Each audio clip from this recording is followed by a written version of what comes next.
देखो प्रिय विद्यार्थियों, आज आपके नेक्स्ट लेक्चर रहेगा कि विद्युत क्षेत्र के एकांक आयतन की ऊर्जा या ऊर्जा घनत्व की विद्युत क्षेत्र के एकांक आयतन पर किया गया कार्य है वो कार्य किस में संचित हो जाएगा, आपकी ऊर्जा में संचित एनर्जी में संचित हो जाएगा। तो पहले मैं क्या मानूंगा, पहले एक लिखूंगा कि माना कि स्मॉल आर त्रिज्या का एक मेरे पास चालक गोला है।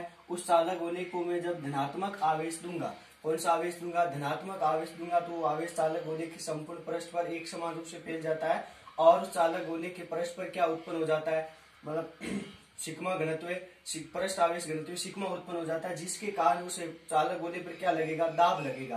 तो देखते हैं कि पहले मानूंगा कि स्मॉल आर त्रिज्या का एक मैं चालक गोला ले रहा हूं। स्मॉल आर त्रिज्या का मेरे पास एक चालक गोला है। स्मॉल आर त्रिज्या का मेरे पास चालक गोला, कितनी त्रिज्या का, इसकी त्रिज्या कितनी आपके पास, स्मॉल आर त्रिज्या है। और इस चालक गोले को जब मैं आवेश दूंगा, इस चालक गोले को मैंने आवेश दिया धनात्मक आवेश, तो ये चालक गोले पर जो ये आवेश है धनात्मक आवेश इस चालक गोले के पृष्ठ पर एक समान रूप से क्या हो जाते हैं, फैल जाते हैं। क्या हो जाते हैं, फैल जाते हैं, जिनके कारण इस पर पृष्ठ आवेश घनत्व सिग्मा उत्पन्न हो जाता है।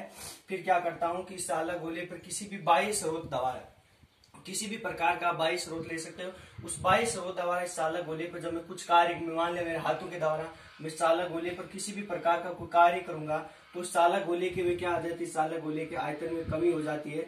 और डी आर दूरी, कितनी दूरी, स्मॉल डी आर दूरी पर इसको क्या कर दिया जाता है, विस्थापित कर दिया जाता है। इसकी दूरी कितनी है आपके पास, डी आर।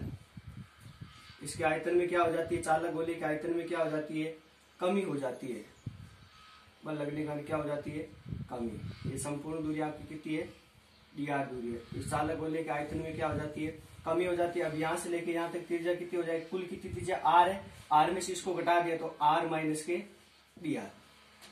आगे बात समझ में। और इस दूरी पर, इस पर अब लिखूंगा कि आवेशित चालक गोले की सतह पर कि गोलीय कोश के, या ऐसे लिख सकता हूं, गोलीय कोश की आवेशित सतह पर, गोलीय कोश की आवेशित सतह पर लगने वाले दाब, पर लगने वाला दाब P हो तो P बराबर क्या होता है, आपने पढ़ा था कि चालक सतह पर लगने वाले वैद्युत दाब का मान क्या होता है, P बराबर सिग्मा स्क्वायर बटे 2 एप्सिलॉन नॉट। आपने पढ़ा होगा। इसको क्या दे दिया, इक्वेशन नंबर फर्स्ट दे दिया। फिर लिखूंगा कि उसके बाद में लिखूंगा मैं कि गोल अतः आवेशित चालक की सतह पर, फिर लिखूंगा अतः आवेशित चालक की सतह पर, आवेशित चालक की सतह पर लगने वाले बल का मान, लगने वाले बल F हो तो, अब आपने पढ़ा होगा कि दाब बराबर क्या होता है, P बराबर क्या होता है, F अपॉन A होता है। कि दाब क्या होता है कि किसी भी एकांक क्षेत्रफल में लगने वाले, एकांक क्षेत्रफल लगने वाले बल को भी क्या कहते हैं, दाब कहते हैं। यहाँ से वज्र गुना किया तो F बराबर क्या हो गया, P A। अब आपको पता है समीकरण A से P का मान दूंगा, ये आपका वर्ताकार है, एक चालक गोला, इसके कारण इसका क्षेत्रफल कितना हो जाता है, 4 पाई आर स्क्वायर। तो समीकरण 1 से 2 इसका मान रख दिया, तो सिग्मा स्क्वायर बटे 2 epsilon naught into 4 pi r square. इसको समीकरण नंबर दे दिया मैंने 2। कितना दे दिया, 2। अब आपको इस पर बल लगा, आपको पता है कि आज इस पर मैंने क्या लगाया था, गोली कोशिश के पृष्ठ पर क्या उत्पन्न होगा, पहले दाब उत्पन्न होगा, दाब उत्पन्न के कारण इस पर बल भी लगेगा। दाब उत्पन्न कब होता है, जब उस पर बल लगता है। तो पहले दाब ज्ञात कर लिया, क्योंकि इस प्लस आवेश के कारण जब चालक सतह पर क्या लगता है, दाब लगेगा, दाब लगने का दाब ज्ञात कर लिया, फिर इस सतह पर क्या लगता है, बल लगता है, उस बल का भी मान ज्ञात कर लिया। फिर लिखूंगा कि बाह्य स्रोत द्वारा, यहां से लिख लो कि बाह्य स्रोत द्वारा, बाह्य स्रोत कोई भी ले सकते हो, बाहर से स्रोत, बाह्य स्रोत द्वारा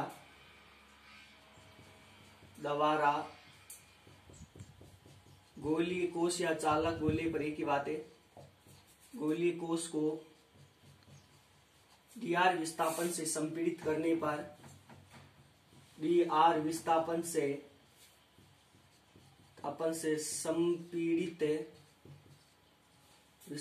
संपीड़ित करने पर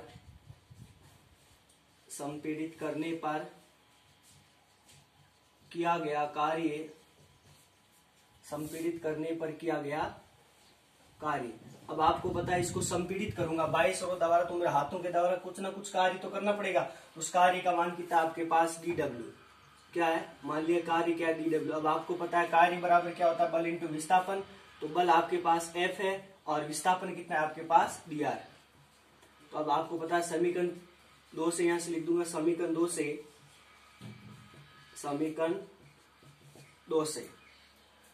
लिख दिया, F का मान रख दो समीकरण 2 से।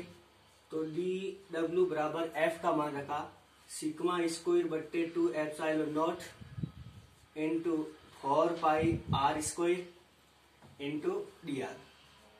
और इसको समीकरण नंबर दे दिया मैंने 3। कितना दे दिया समीकरण नंबर, इसको क्या दे दिया मैंने 3। उसके बाद में देखो, अब आपको पता है कि किया गया कार्य का मान ज्ञात कर लिया, लेकिन उसके बाद में क्या हो जाता है, इसके क्या हो जाता है आयतन में कमी हो जाती है। पहले गोला इतना बड़ा था 22 और इसका छोटा कर दिया, तो इसके आयतन में क्या हो जाती है कमी। तो फिर लिखूंगा कि चालक गोले के कि dr विस्थापन से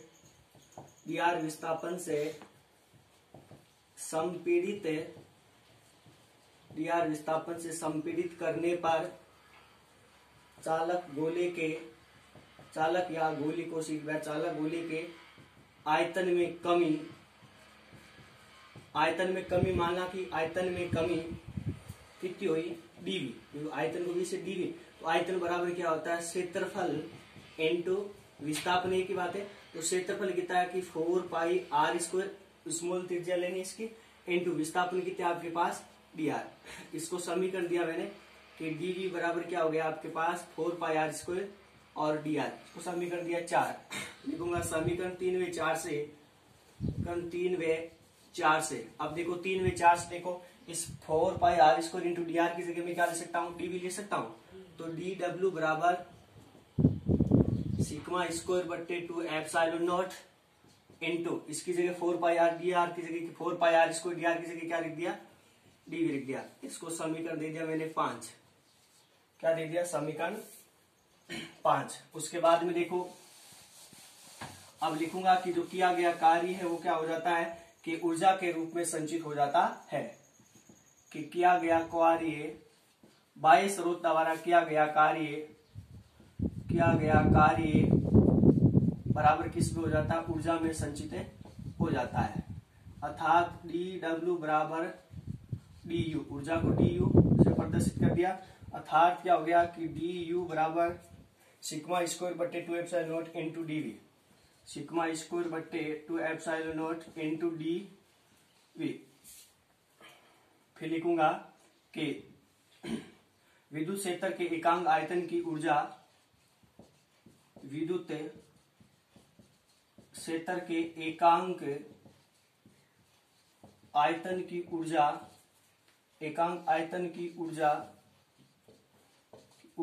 U हो तो U बराबर क्या होता है कि du अपॉन dv। एकांक आयतन के ना, क्योंकि आयतन का मान एकांक 1 हो जाए तो U बराबर किसके बराबर हो जाएगा, dv के बराबर। तो U बराबर, अब इसका मान, इसको समीकरण 6 दो, 5 तो ये था, इसको समीकरण 6 दिया। फिर लिखूंगा समीकरण 6 से इस du का मान रख दूंगा, तो सिग्मा स्क्वायर बट्टे 2 epsilon naught into dv upon अंश में इस du का मान रख दिया और अंश में इसके क्या रह गया आपके पास dv से dv कैंसिल। तो उसके बाद में आपके क्या प्राप्त हो जाएगा कि u बराबर सिग्मा स्क्वायर बट्टे 2 एप्सिलॉन नॉट। अर्थात ये क्या होता है कि उपरोक्त सूत्र ही, फिर लिखूंगा कि उपरोक्त सूत्र ही विद्युत क्षेत्र के एकांक आयतन की ऊर्जा या ऊर्जा घनत्व का क्या आपके पास सूत्र है या फॉर्मूला ध्यान रखना कि u बराबर du अपॉन डीवी। अब आपको पता है चित्र पर पहले इस पर क्या लगाया था मैंने, दाब लगता है। दाब आपको पता है चालक सतह उस पर दाब लगेगा। दाब का पहले फॉर्मूला प्राप्त किया, वो आपने पिछले लेक्चर में पढ़ चुके हो। और उसके बाद में आप क्या करोगे कि उस पर बाह्य स्रोतावर उस पर कार्य करोगे। अब कार्य करेंगे तो उसके आयतन में कमी होगी। कण पर में आयतन में कमी, फिर कार्य ज्ञात कर लिया।